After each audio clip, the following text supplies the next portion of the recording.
Hello, everyone. My name is Shauna Weatherly, and I'm a business management specialist with the GSA Center for Charge Card Management.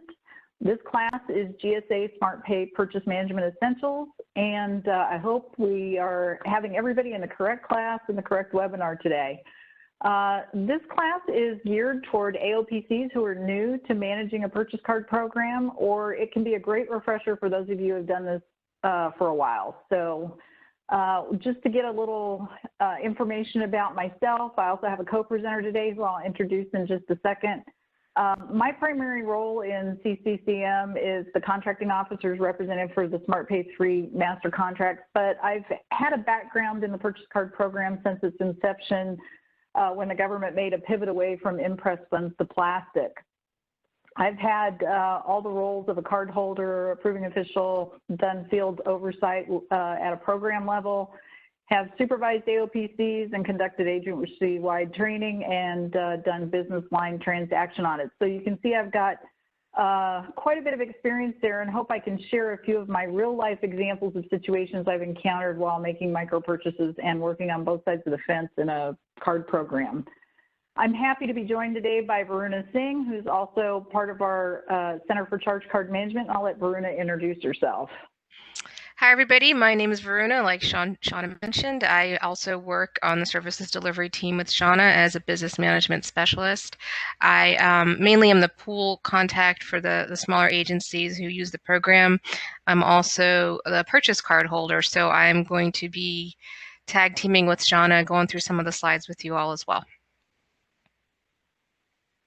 Thanks, Varuna. So we'll get started on today's session by going over the learning objectives. And here's a quick rundown of the learning objectives we're going to cover. By the time we're done, you should be able to answer questions related to all of these bullets on the slide. Now, I just want to make a few comments quickly that anything Varuna and I say here today and more is going to be in the speaker's notes and materials that will be provided and be available for download as part of this presentation. Also, anything we say here today doesn't override any of your agency's policies or processes related to your charge card program.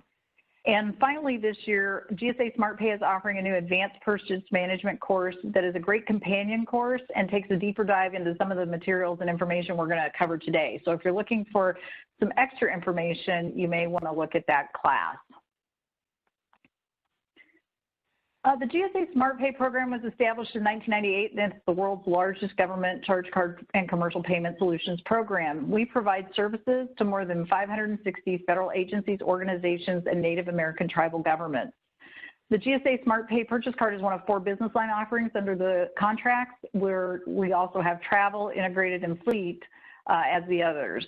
There are a number of benefits to using the GSA SmartPay purchase card, so see if you can find a few in this word search. Let us know what you think you've found. Here's a few that we can point out for you. Safety and transparency. Our products improve financial controls and give you tools to access spend data for increased transparency. We also have safety features, including EMV, to make your cards secure. There's an EAS, or electronic access to data, and other data mining tools that are provided where you can get comprehensive transaction detail to help mitigate fraud, waste, and abuse.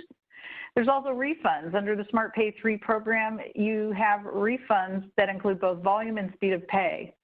There's cost savings involved when you're using a SmartPay purchase card, because the estimated administrative savings using the card alone is almost $1.7 billion per year. That's $70 per transaction when you're using the card in place of a written purchase order.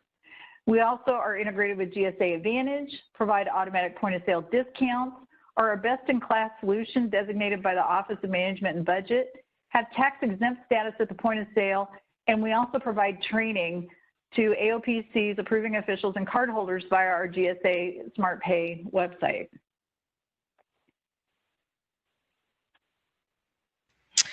Okay, so FY19 purchase spend.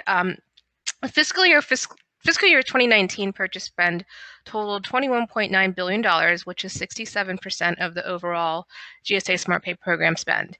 This has remained constant right around 65 to 67% of the program for the past few fiscal years. The graph on the left of the screen shows the trend for purchase card spend from month to month for the fiscal year for 2019. The table on the right top top right shows that there was an increase in spend from fiscal year 18 to fiscal year 19 of about 9.9%, and the number of purchase transactions increased 4.3%. But the last line is the most interesting. There was a dramatic jump in numbers of purchase card accounts, and this is due to a few factors. One is that in 2018, agencies were closing accounts and clearing up master files in preparation of their transition from GSA SmartPay 2 to the new GSA SmartPay 3 contracts. So FY18 looks lower, as you can see the preparation reflected in the numbers shown. Under GSA SmartPay 3, new cards were issued and new customer agencies joined the GSA SmartPay purchase program. The United States Postal Service became a customer, bringing its Uniform Allowance program under GSA SmartPay 3. This program uses a declining balance card with which postal employees receive their uniform allowances and make purchases with approved uniform vendors. The Department of Transportation's transfer of electronic fare media program now also falls under GSA SmartPay 3. The table at the bottom right shows the top 5 agencies by spend under the GSA SmartPay 3 purchase program for fiscal 19. The Department of Veterans Affairs has the highest spend since GSA SmartPay 3 purchase card is a payment mechanism which VA uses under its prime vendor program. Department of Justice purchase is the second highest spend, followed by Department of Justice, HHS, and Department of Interior. For fiscal year 20, we expect that this upward trend for purchase spend to continue given the response to the current pandemic.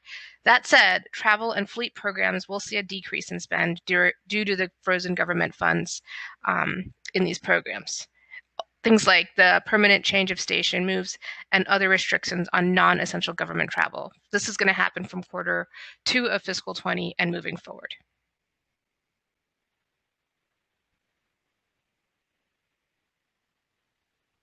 So under the GSA SmartPay 3 purchase card contract portion, we have Tier 1 products and services that you can see in the left-hand column. Those are mandatory products and services.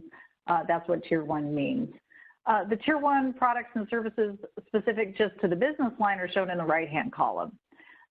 Tier 1 products and services are available at no cost to your agency and organization simply by using the purchase card. And the only exceptions are the 2 items shown in italics and indicated with an asterisk: the non-interchange-based government-to-government, or G2G, and convenience checks. Those come with a fee to the government. The products and services available to your agency under your order will be communicated by your Level 1 AOPC or program coordinator. Fees for the 2 CLINs annotated are established in your agency organization task order. Now, during our training today, we're going to be discussing carded products, which is the typical mechanism for making purchases under the SmartPay business line. But the rules we talk about today still apply when you're using any of the other purchase business line products, such as e-payables, virtual cards, ghost cards, or single-use accounts. All business lines under SmartPay 3 include a parent category of Tier 2 products and services, as you can see in the left-hand column. However, since Tier 2 products and services are considered value-added or optional, they may or may not be included in each bank's master contract, and they will vary from bank to bank. Banks have the options to offer bank or brand-specific proprietary payment solutions and other services under the SmartPay 3 Tier 2 categories that you can see listed here. Tier 2 products and service categories specific to the purchase business line are shown in the right-hand column. Tier 2 products and services are enhancements to your card program that you can choose in order to utilize and add program functionality either at the AOPC level or at the cardholder level. Again, these come with a cost to your agency, and there are very limited exceptions to the costs as determined by each bank. If you have questions about what's included in your task order, you can contact your agency organization Level 1 AOPC. And definitions of the Tier 1 and Tier 2 products can be found in sections of our master contract that's found on our GSA SmartPay website. So let's get into what this is really all about. What is the basics for using the purchase card and some of the rules that apply. And first, we're going to talk about micro purchases and baseline everyone's knowledge, since we don't know who here is newer to being an AOPC and who here has some experience with that. So the first thing we're going to talk about is what the FAR says, which is that the government-wide purchase card shall be the preferred method to purchase and pay for micro purchases. That's easy enough, right? That simple guidance gets a little more complicated, though, when we break it out. what really is a micro purchase? So let's start with what that is. A micro purchase is defined by the Federal Acquisition Regulation, or FAR, as an acquisition of supplies or services where the aggregate amount does not exceed the micro purchase threshold or the MPT. We're going to be using MPT a lot today. And as you will see in our next slides, there are some variations of the micro purchase threshold over the years. If you've been following the changes to micro purchase threshold in FAR, or you've been at this for a while, you know that there's been a lot of legislation as part of the National Defense Authorization Act in recent years, and that the threshold has changed a lot, especially in the last 3 or 4 years. So just starting at the bottom here and going back to the beginning, you can see that in 1994, the Federal Acquisition Streamlining Act, or FASA, established a category called micro purchases in the FAR, and the initial 2,500 micro purchase threshold.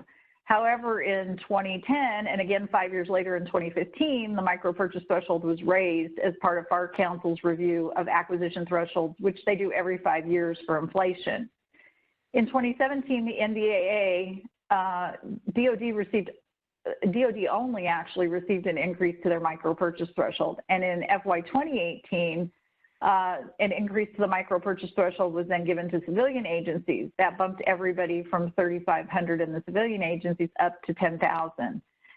But DOD was still not on par with that, so in FY 2019, in the NDAA, DOD had its threshold then finally raised to $10,000, so they were on par with civilian agencies. So now everyone is at $10,000.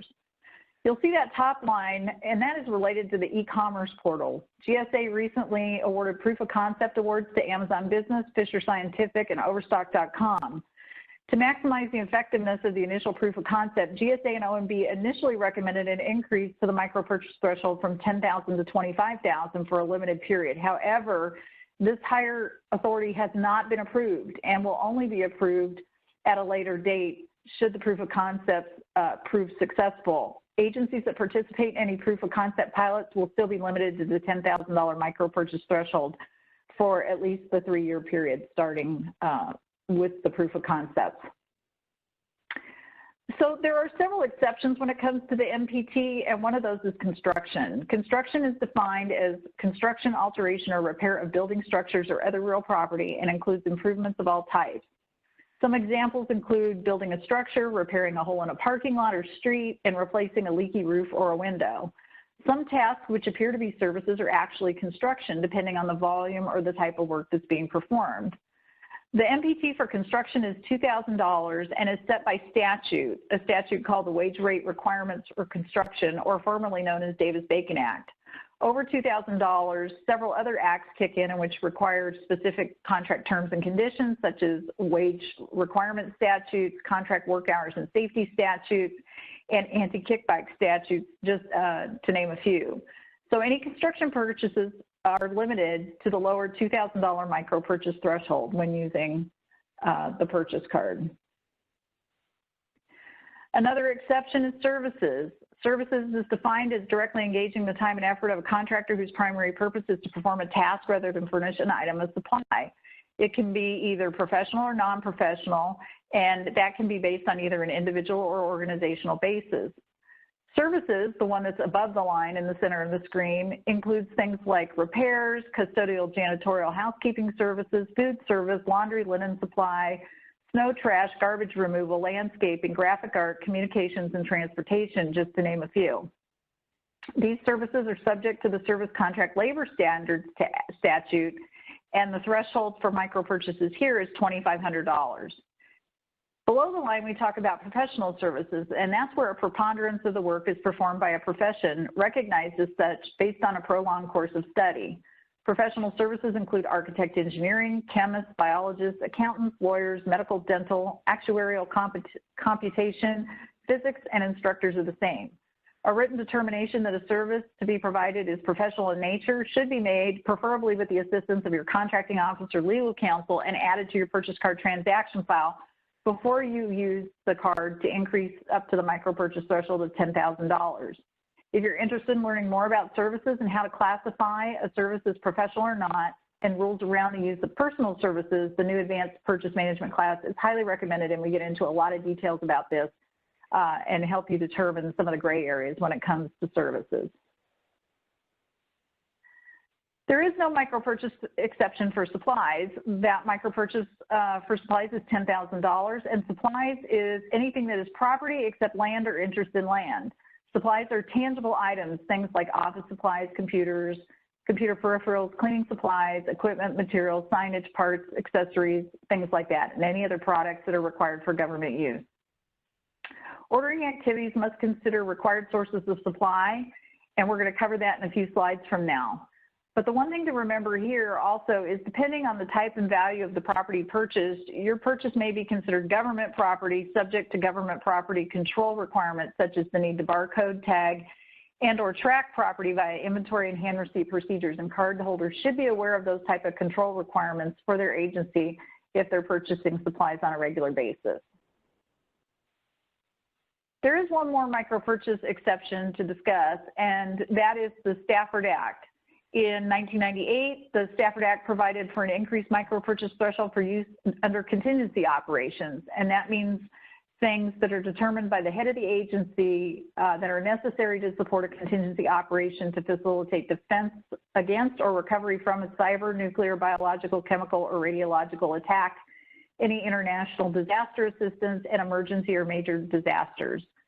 Excluded from these higher thresholds, however, is construction. Construction is still limited to the $2,000 micro-purchase threshold we discussed before. So the thresholds here for both civilian and military agencies are $20,000 in the case of a contract awarded, performed, or purchased being made inside the United States, or $30,000 in the case of any contract to be awarded, performed, or purchased made outside the United States. Purchases using this authority have to have a clear direct relationship to the support of a contingency operation, and typically the head of the agency or their delegated authority, such as a senior procurement executive, will define the contingency operation in writing and provide parameters for use of the purchase card. As we've seen this year, emergencies can include things such as pandemic response or other declared emergency by the President of the United States. The purchase card can be used in three ways, depending on the value of the transaction and the authority of the cardholder. One is as a procurement mechanism. This is when the card is used as a procurement tool to acquire and pay for goods and services by means other than use of an existing contract. It can also be used as an ordering mechanism. This is when the card is used to order and pay for goods and services under an existing contract. And lastly, the card can be used as a payment mechanism. The card is used only to pay for goods and services acquired by other means, such as a contract. At or below the micro-purchase threshold, cardholders can use their cards as a procurement, ordering, or payment mechanism within their single transaction limits. For actions valued over the micro-purchase threshold, only cardholders who are also warranted contracting officers or appointed as ordering officers or payment officials for payments alone may use their card under applicable laws and policies. Contracting officers and COs can place task orders or delivery orders against contracts if the use of the purchase card as a payment mechanism is authorized in the basic contract terms and conditions. Contracting officers and payment officials can make payments on purchase orders, task orders, delivery orders, or contracts where the card is accepted as a form of payment. One thing to remember here is both the contracting officer, ordering officer, or payment official's authority limits and the cardholder's single purchase limits apply. For example, I used to be a contracting officer and held a card at the same time. I had an unlimited warrant, but my purchase card had a $250,000 single purchase limit. I was only able to place orders or make payments using my card up to the $250,000 purchase limit. The cardholder, in this case, is held to the lower of their two limits. COs must also comply with all federal procurement laws and agency regulations and policies when using the card. Cardholders who are also COs or ordering officers are not exempt from following normal procurement processes simply because they hold the card. Some agencies have payment officials where the card is used strictly for payment, and the dollar values for those people should be delegated by the contracting officer, chief financial officer, and the single purchase limit for those cardholders could be significantly higher than a typical cardholder in accordance with the agency's policies. Do a little bit of micro-purchase myth busting here before we go further. We get a lot of emails asking if various FAR requirements apply to micro purchases, and here's a few of the most frequently asked questions and information that busts the myth on these. Does the Do Not Pay or DNP list apply? Well, that's a list of entities that's kept by the Bureau of Fiscal Service, and it assists agencies in the prevention of improper payments. Due to the low level of correlation between that list and merchants from which we typically make micro purchases, there's really no need to check that list prior to making micro purchases. Does the SAM.gov registration apply? No, it does not. Contractors or merchants from which we make purchases when we're using the card are not required to register in SAM.gov. Representation and certification of corporations regarding delinquent tax liability or felony conviction. The FAR does have a requirement that people certify that their corporation or business does not have a delinquent tax liability or felony conviction, because that would make them ineligible to receive an expenditure of federal funds. But micro purchases don't use formal solicitation procedures for procurement on the open market. We're not using RFQs, requests for quotes, or requests for proposals, so this does not apply to micro purchases. There's no requirement to get written quotes for micro purchases. It really can and should be as simple as calling a vendor, explaining what you need, and providing a part number or asking for a price over the phone. Competition is not required under the micro purchase threshold. It does not apply to acquisitions or products and services when using FAR Part 13, and that's where micro purchases fall under. Cardholders should always rotate orders with vendors who can provide products and services within the time frame required, however. So when trying to determine a source for your purchase, many considerations have to be made, and the FAR outlines mandatory sources for supplies and services in their descending order of priority, which are listed here on the table. This is what sometimes is called the order of priority and should be used unless otherwise provided for law or by the head of your contracting activity at your agency. So for example, if you're asked to buy an executive office desk, let's say, what steps are you to take to determine which source you should purchase the chair from, or the desk from? So let's first look at the inventory of the agency. Is there a desk sitting around that somebody doesn't need that could be moved and used in this case? If there's not, then you can look at excess inventories of other agencies. Sometimes you may be co-located with other agencies, and you can find out from their supply folks if they have a desk available. If nothing's found through one of these excess inventories or your current agency, then you can look to Unicor to meet your needs. Unicor is the Federal Prison Industries, and they operate under that name, and you can see the URL to find their website and look at their supplies there on the slide.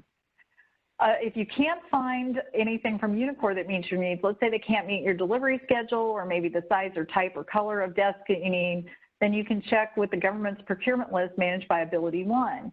And you see the AbilityOne URL there on the slide as well.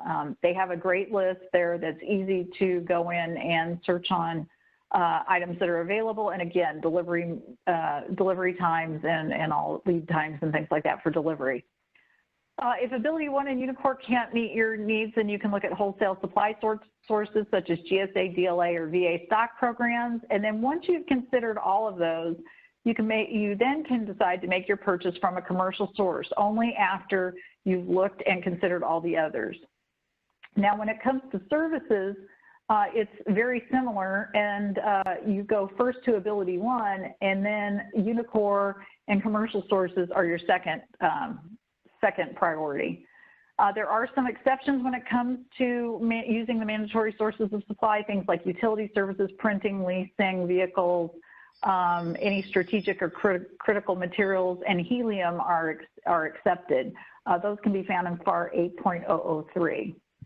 Also, when you're considering services to be performed by Unicor, don't disclose information that's considered classified or provide any maps, drawings, or other information about a layout of a government facility as part of your information that you submit to Unicor to get your price. Okay, Section 508 of the Rehabilitation Act.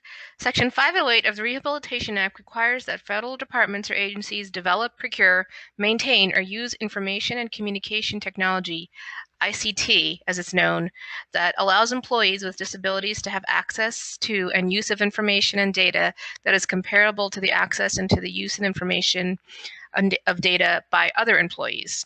ICT is electronic and information technology, as well as telecommunication products, interconnected voice over IP products, and includes using things like computers, information kiosks, telecommunication software, electronic documents, and other such items.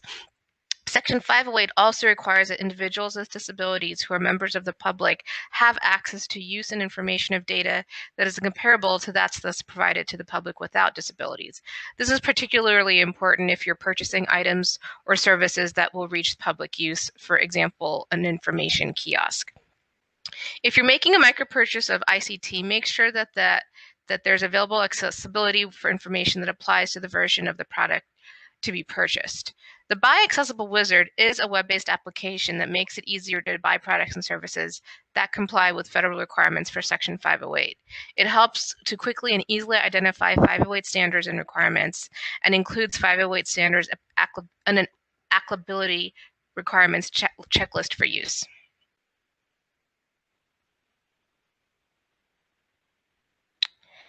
Okay, sustainability,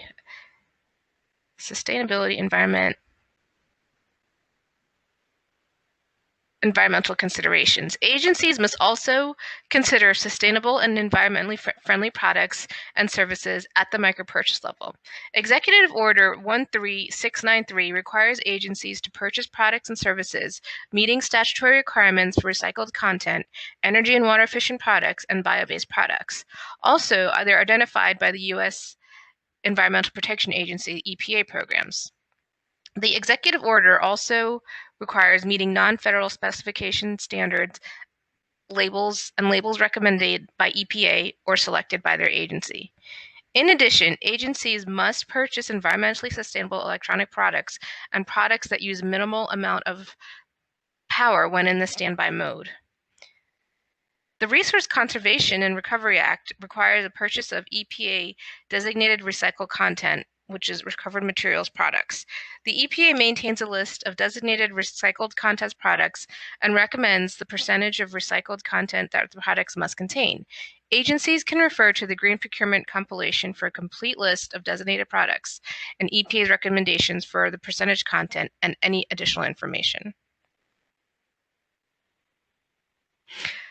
Convenience checks. How convenient are convenience checks? Convenience checks are a payment and/or procurement tool intended only for when merchants do not accept the GSA SmartPay purchase card. Convenience checks should be used as a payment that's of last resort. Convenience checks don't offer you the same kind of consumer protection that other GSA SmartPay solutions do. If your agency or organization determines a need for a convenience check, your contractor bank will provide a supply of paper checks to your designated cardholder drawn on the account holder's purchase account. The checks will be processed as they are presented for payment. Due to the increased potential of fraud and abuse, specialized training on convenience checks is required before being able to authorize writing checks. Convenience checks may not be written for purchases above the micro-purchase threshold as defined in FAR Section 2.101, and in the DoD, the limit is lower at $5,000 or half of a cardholder's single purchase limit, whatever is less. And this is unless the cardholder is a warranted contracting officer. Do not use the convenience checks to pay for modifications to work under another method of acquisition, for example, a purchase order or contract. Do not use it for reimbursing employees. Do not use it for cash advances, salary payments, cash awards, transactions processed through any payroll system. Do not use convenience checks for travel-related transportation tickets, air, bus, railroad, boats, or meals, lodging while an employee is on travel, unless it's related to emergency incident.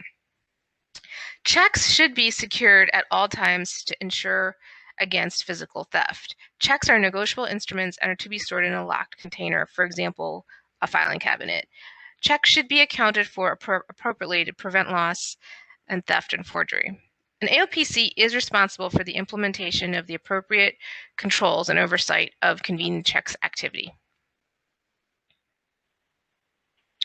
Recurring payments. The general rule of thumb is that when you have recurring payments, you may use the purchase card to make those payments if the aggregate total of payments over a 12-month period, or less if the contract is shorter, does not exceed a single transaction limit of the cardholder. So payment officials who are delegated higher authority for payment purposes can be subject to the policies of the agency in that case. Like we said, a warranted contracting officer. Let's discuss an example. Alice P. cardholder has a single transaction limit of $10,000. Alice is asked to make 15 equal payments totaling $12,000 on an order. Can Alice make the recurring payments using her card? The answer is yes. So dividing $12,000 by 15 months, we get a total of $800. If you take $800 and multiply it by 12 months, that equals to $9,600, which is less than Alice's limit of $10,000. So yes, Alice can make the payments with her purchase card. Do not split payments to a single vendor between cardholders to circumvent the 12-month recurring payments guidelines. What is a split purchase? Split purchasing is actually a prohibited practice. Splitting a purchase is breaking a single transaction down to 2 or more smaller transactions to circumvent the cardholder's single transaction limit or to stay under the MPT. Cardholders and approving officials that participate in split purchases may have their cards revoked and face disciplinary action. This slide outlines an example of a split purchase. Peggy C. cardholder has a single transaction limit of $10,000. She needs to purchase a flatbed trailer for a strategic customer with delivery required within 48 hours. The total cost is $12,000. Peggy calls vendor Trailers R Us. They have 1 trailer in stock and can deliver tomorrow. Peggy is crunched for time, so she asks the vendor to charge her card for no more than $10,000 today and $2,000 tomorrow in order to complete the purchase. Is this considered a split purchase? The answer is yes. Now, what should Peggy have done instead? I'm actually going to ask Shauna to chime in because I believe Shauna has a little story she can tell us. Yeah, so this is a real-life example of something that happened when I was part of a contracting office. So we had a PM arrive with a late purchase request at the end of one fiscal year, and we had to turn that person away because it was too late to get the purchase done prior to 30 September.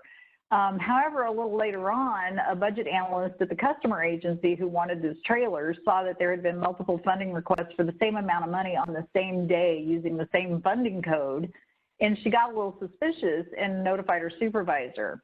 The chief financial officer for that agency then contacted their legal department, who in turn contacted Army Criminal Investigations Division, or CID.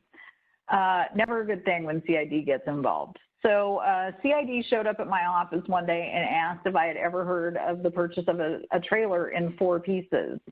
And I had to say no, but we did understand that we had one person who was looking for a trailer, and we pointed the CID officer in the direction of the cardholder who had asked us to place that buy initially. And CID questioned the cardholder, who was the project manager, and the approving official and the head of the contracting office and the budget analyst and the requester, who was actually a customer. And the project manager stated she'd split the purchase into 4 pieces. At the time, the micro purchase threshold was $3,000, and she was buying a $12,000 trailer. She had done that to try to do the right thing and help her customer expend their 1-year funds that were going to expire on 30 September.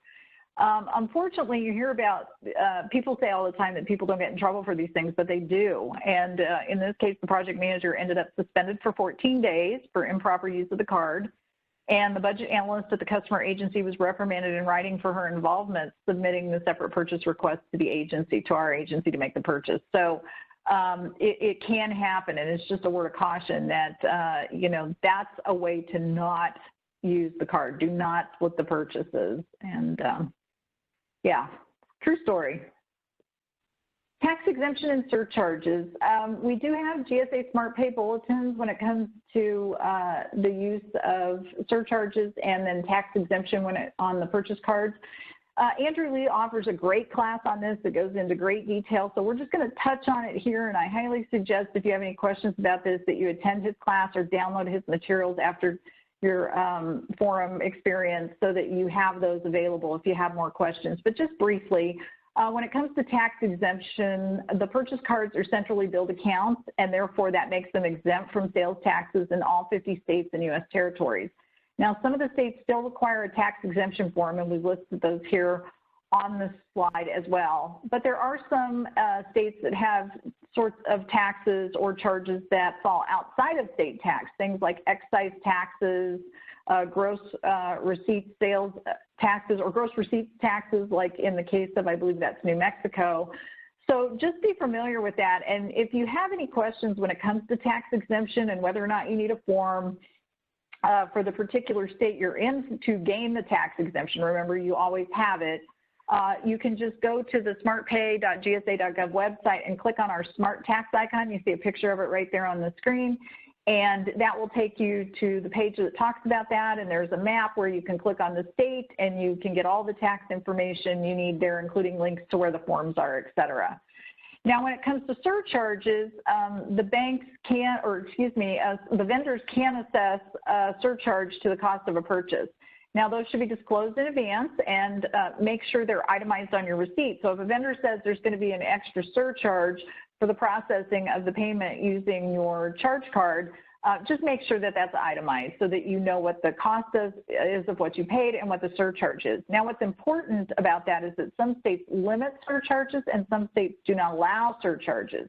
So that's why it's important to know exactly how much of the price of that charge is for the surcharge so that you can make sure it does align and you're not getting charged for something you shouldn't. Again, the SmartPay Bulletins 17 and 20 cover that really well, and Andrew's class is phenomenal when it comes to that information, so highly recommend. When it comes to third-party payment processors, we have a SmartPay Bulletin that covers that as well. It's SmartPay Bulletin 23. And this talks about what to do when you're making purchases and a third-party payment processor is involved. Now, what those are non-bank entities that provide payment processing services to a merchant. You've probably used them in your personal life. There are things like Amazon Pay, Apple Pay, PayPal, Flagship, Square, Samsung Pay. Those are a few of them. At the time third-party payment processors first started popping up in 2012, the Financial Crimes Enforcement Network, or FinCEN, at the Department of Treasury issued an advisory bulletin regarding the use of these processors, and that was meant to protect the U.S. financial system from money laundering and terrorist financing, which was being exploited.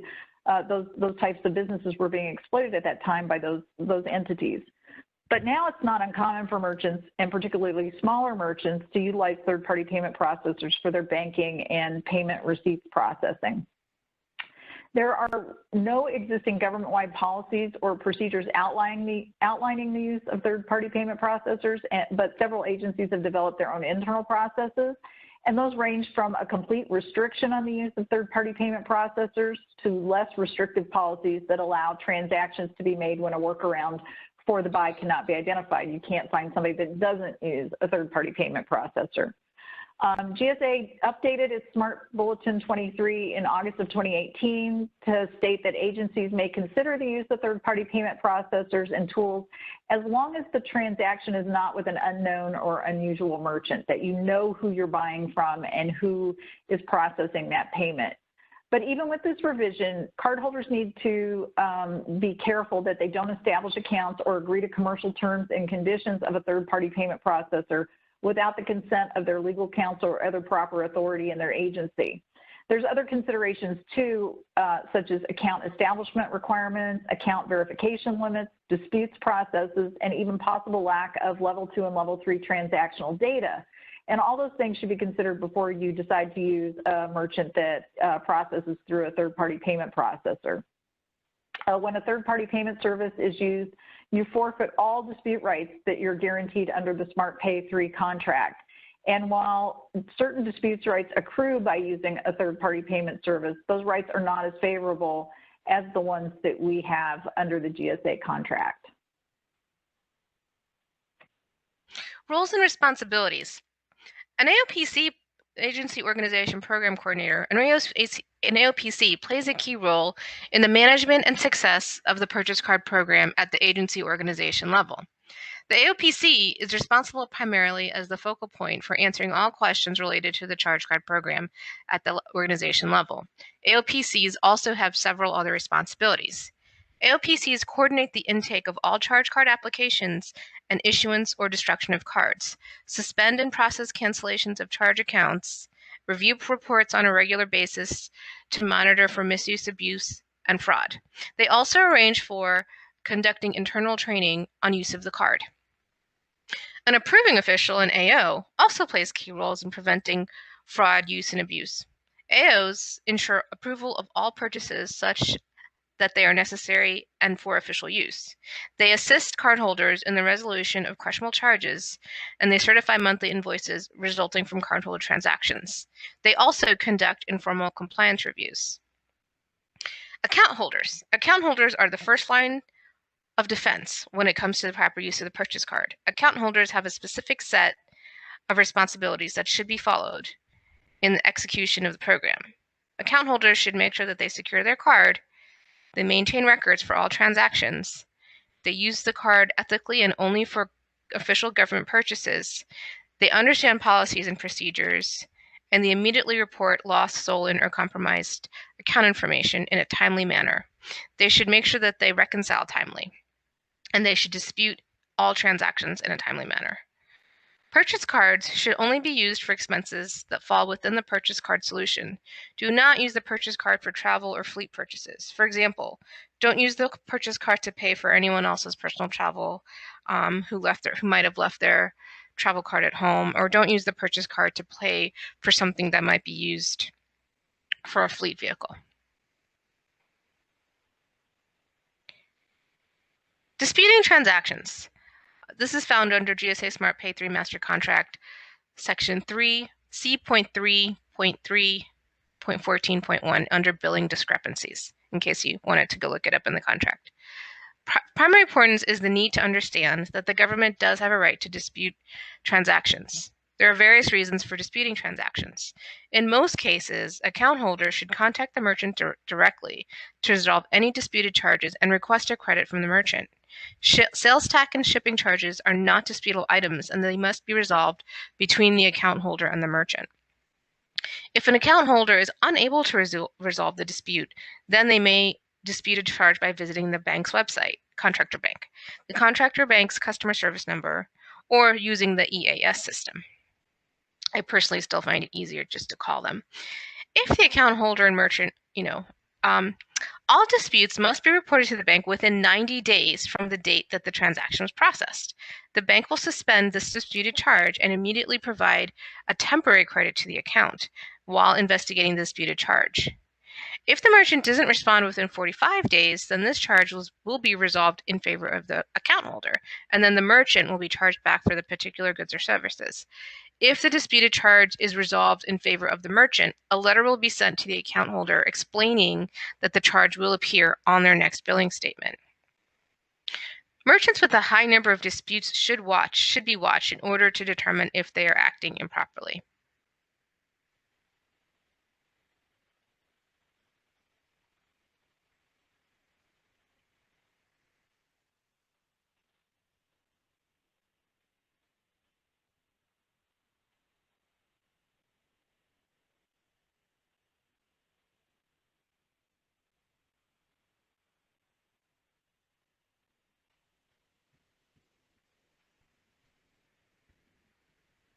Shauna, I think this one was you.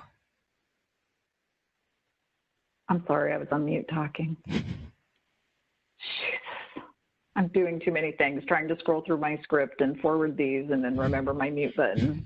I'm sorry. I'll pick it up again. Can we splice that one too? Yeah, not a problem. I'll make a timestamp for it. Thank you.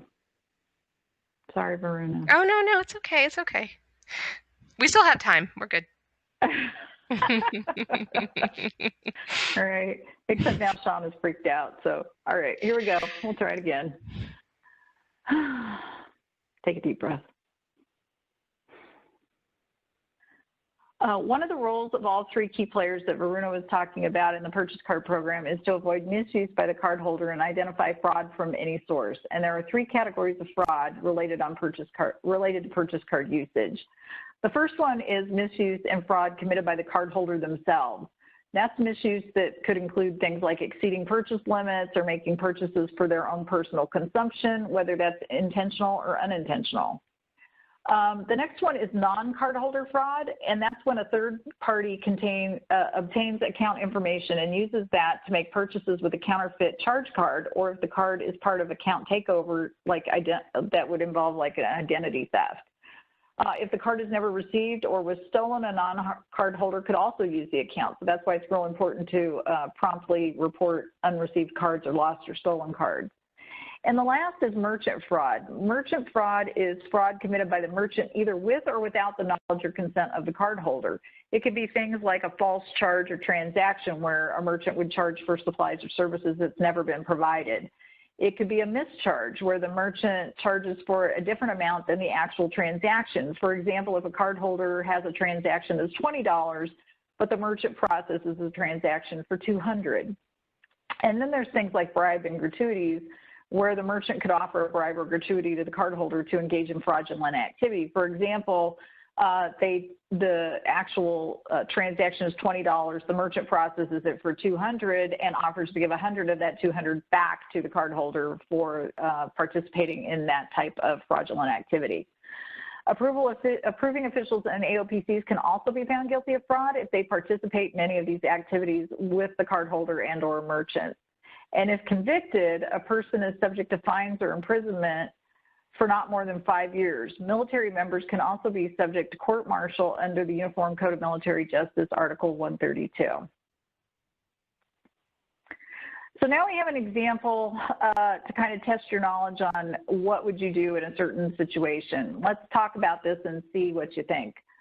So we have Jack P. cardholder, and he uses his SmartPay purchase card to make an official purchase of $1,000 from a company called Easy Gates to fix a back fence at their compound.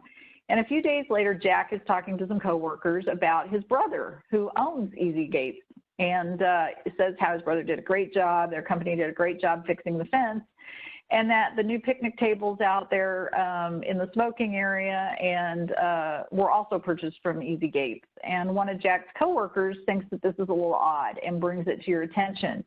What do you think you should do? Well, there's a couple things you can do in this situation, and this was a real-life situation that I encountered in my career when it came to overseeing a purchase card program. So let's talk about some of the things you could do. So the first thing you could do is collect information. Talk to Jack, get the facts surrounding the decision to use that company. Did he get any other quotes? Could things have been bought from somebody else? Was the purchase still acceptable once you find out all that information? Next thing you could do is if you have any questions about the validity of the transaction, you may need to notify the approving official or the supervisor if they're not one and the same or both.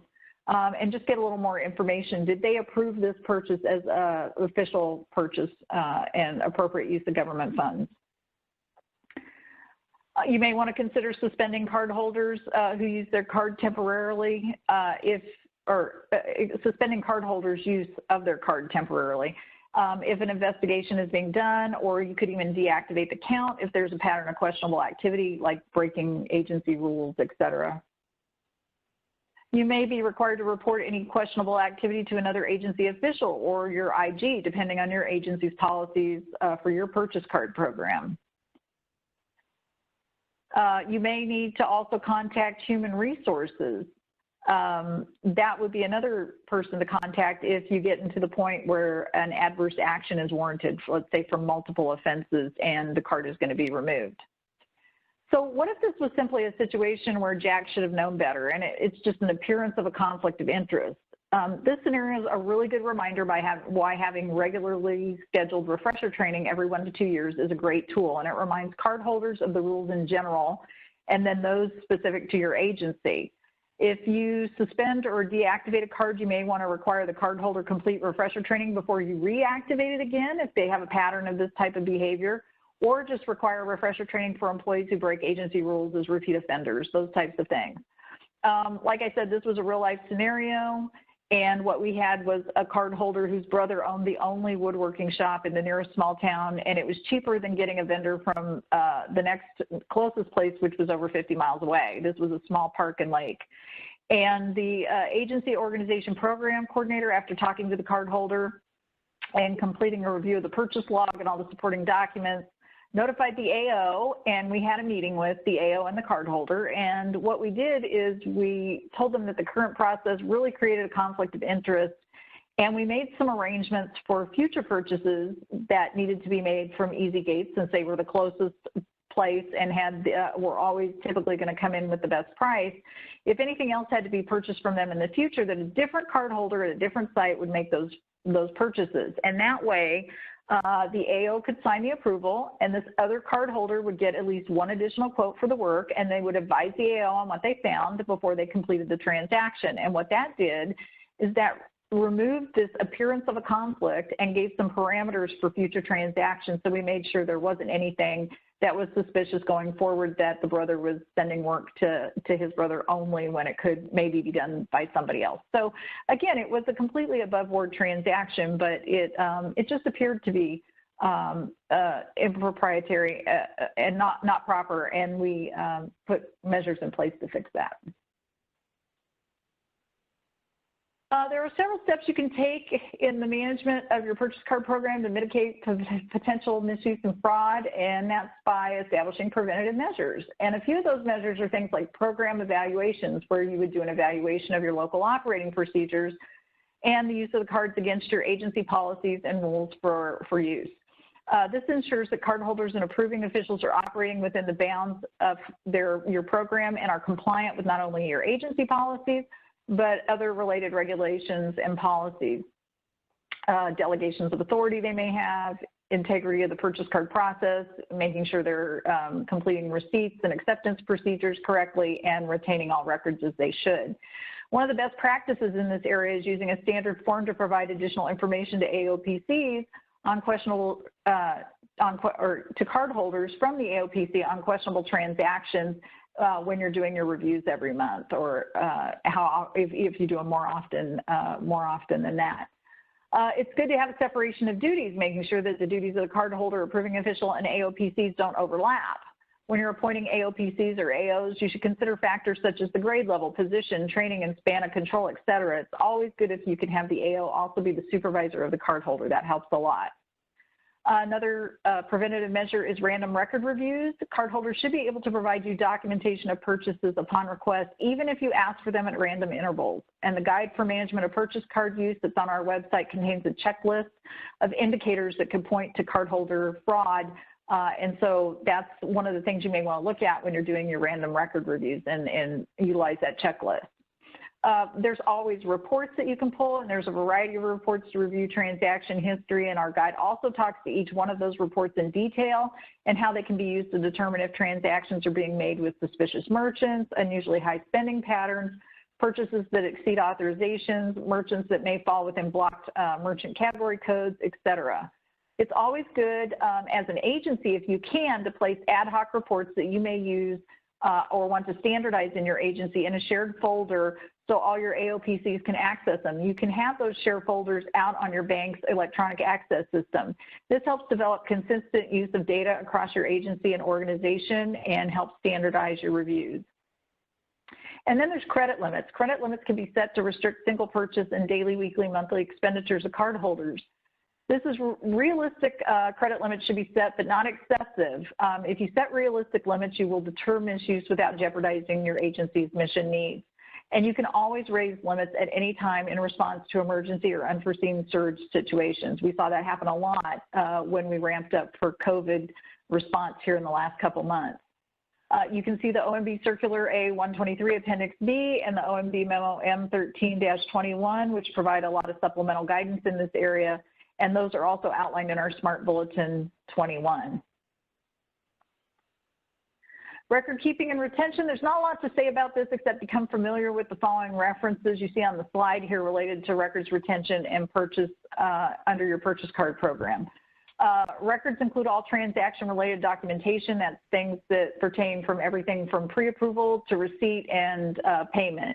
That's invoices, funding information, et cetera, based on your agency policies. Now, the master contract says that in addition to record retentions required in FAR Part 4, the contractor, your bank, shall serve as the document repository agent for all GSA SmartPay transactions, and that they must maintain the electronic records of all transactions for a period of 6 years after final contract payment. Now, what final contract payment is defined as in the contract is final payment for the particular charge under your task order. So that's each individual transaction. They also are required to provide online access to this data for 6 years after the occurrence of each transaction. Now, your agency may require a longer transaction retention and retrieval requirement, but that is specified in your task order level requirements, and your level 1 AOPC can let you know what those are if they exist. GSA SmartPay online training. So our office offers free online purchase card training for cardholders and AOPCs at the website shown on the slide. The new Program Coordinators tab is where the AOPCs can find all the resources they need to manage their program. If you click on Purchase from the drop-down menu, you can get information specific to the purchase card business line. The Account Holders and Approving Officials tab has a similar drop-down menu and provides purchase-specific information for their use as well. Directly above Program Coordinators, you see Visit Online Training. In the GSA SmartPay training portal, cardholders can set up profiles, register for training, and manage online training courses and certificates. As an AOPC, you can leverage this training for use as part of your required agency refresher training, and level AO1 PCs can pull reports for employees who have completed their training for their records.